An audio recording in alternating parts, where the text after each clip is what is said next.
Senator Ted Cruz, thank you so much. You are going to be introducing two pieces of legislation on the Senate floor with regards to school security. When do you plan on doing that? And please give us the highlights of each.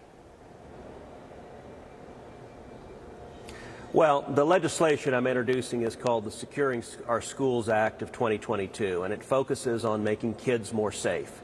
There are several critical components of it. One is doubling the number of police officers that are assigned to school campuses. The single biggest step we can take to make our kids safer is to have armed police officers on campus who can stop any assailant who would attempt to do harm to our children. Secondly, this bill hires 15,000 additional mental health counselors for our schools.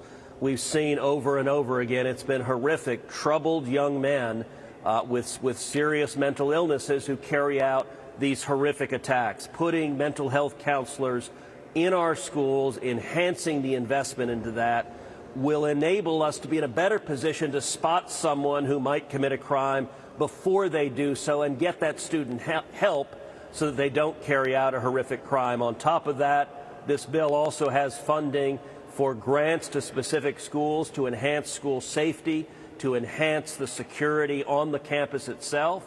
And in addition to that, the legislation also provides grant funding for houses of worship, for churches and synagogues that face the potential of harsh, violent attack, for likewise houses of worship to invest in hiring law enforcement and enhancing their security. Wanted to ask you, given what happened in Uvalde and what we saw at the synagogue in Colleyville, do you have bipartisan support for this bill?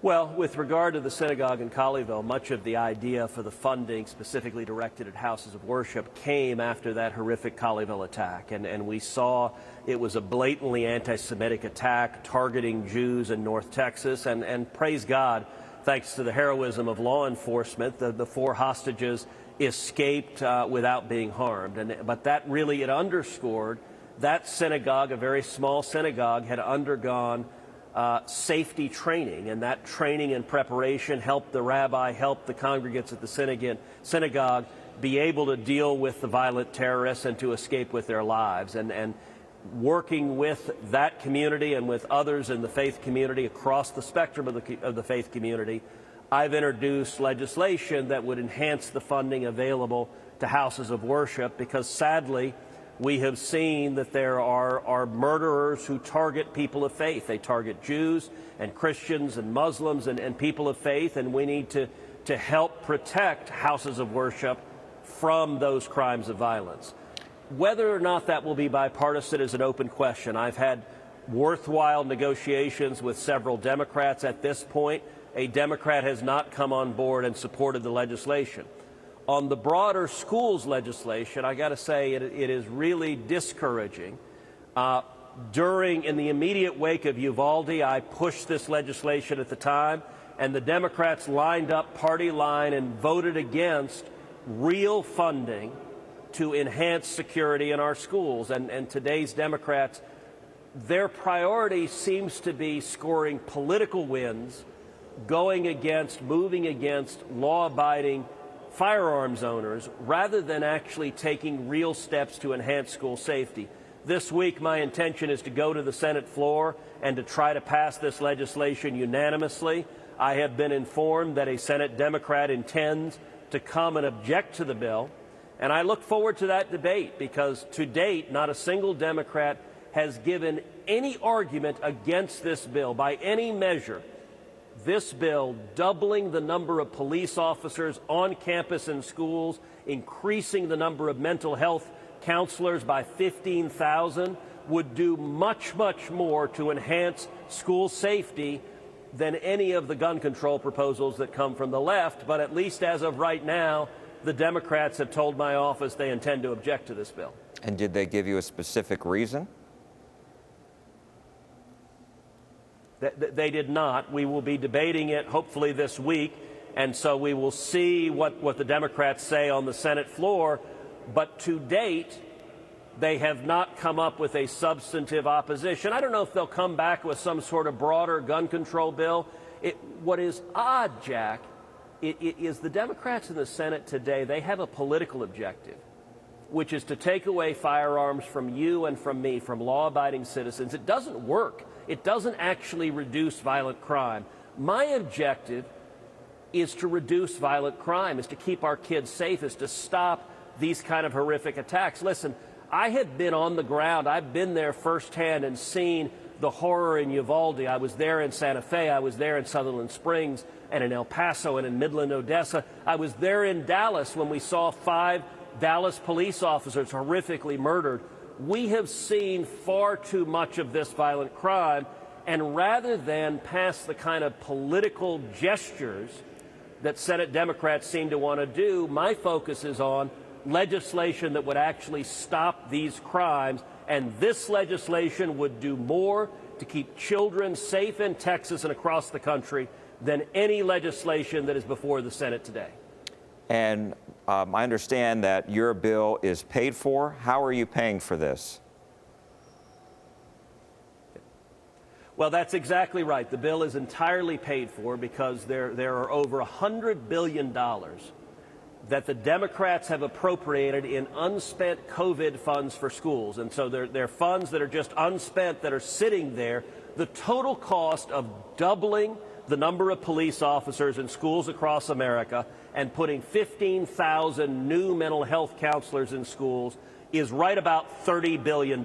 So it's a fraction of the over $100 billion in COVID funds that haven't been spent. They're sitting there for schools, and yet the Democrats right now have been blocking using those funds to enhance school safety, to protect students from violent crime. I think this is a priority, and I think we need to invest in keeping our kids safe.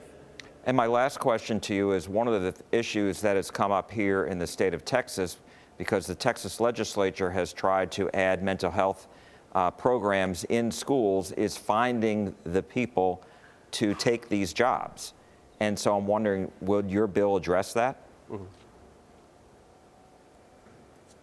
So my bill does not address medical training and more psychologists and psychiatrists being trained, and that is a challenge, but it provides the funding to hire them, which creates the demand, and by providing the funding, we will see mental health professionals that are willing to come forward and serve. There's no doubt we need to do a lot more helping people be able to go to college and grad school and medical school, and also helping people get vocational training. And so I've got separate legislation that I have been fighting for a long time that creates federal tax credits for scholarships given both through K through 12 education and vocational training, because we need more people to be able to get the training they need. But this bill, focused specifically on school safety, is not trying to solve the broader problem of more people going to medical school. It's rather directed, very focused, laser focused on keeping our kids safe. And listen, you know, every one of us who are parents, when you think about what would keep your kids safe, having additional police officers there on the campus, able to protect your daughter, your son, able to stop someone who would commit a horrific crime of violence before they get into the school. Nothing is more effective than law enforcement physically present there. And then you add that with the mental health counselors that hopefully will have the ability. We've seen a pattern in these mass murderers. They're almost all troubled, alienated young men. And there are signs, there are warning signs that if you had a mental health professional, hopefully some of these crimes could be stopped before they're carried out. And this bill is the most serious, comprehensive, major legislation to stop school violence that I'm aware of that has ever been introduced in the Senate. And I hope the Democrats will reconsider and will not block its passage, because we need to be serious about protecting our kids. Senator Ted Cruz, thank you so much for joining us. We really appreciate it. Thank you, Jack. Appreciate it.